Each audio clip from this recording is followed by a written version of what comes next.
कार्तिक मास महात्म्य 12वां अध्याय।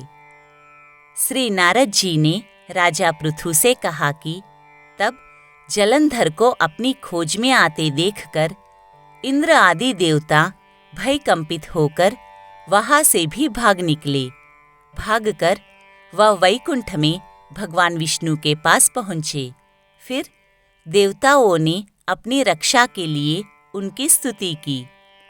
देवताओं की उस दीन वाणी को सुनकर करुणा सागर भगवान विष्णु ने उनसे कहा कि देवताओं, तुम भय को त्याग दो। युद्ध में मैं शीघ्र ही उस जलंधर को देखूंगा। ऐसा कहने के साथ ही भगवान गरुड़ पर जा बैठे।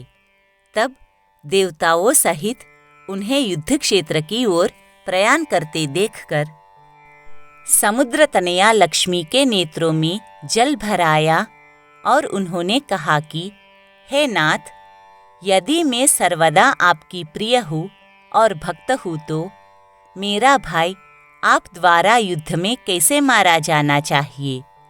इस पर भगवान विष्णु ने कहा कि यदि तुम्हारी ऐसी ही प्रीति है तो मैं उसे अपने हाथों से नहीं मारूंगा, परंतु युद्ध में तो जाऊंगा ही, क्योंकि देवताओं ने मेरी बड़ी स्तुति की है।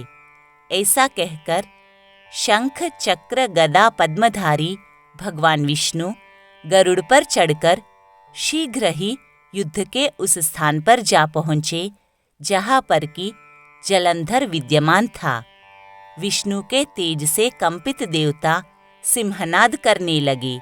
फिर तो अरुण के अनुज गरुड़ के पंखों की प्रबल वायु से पीड़ित होकर दैत्य इस प्रकार घूमने लगे जैसे आंधी से बादल आकाश में घूमते हैं।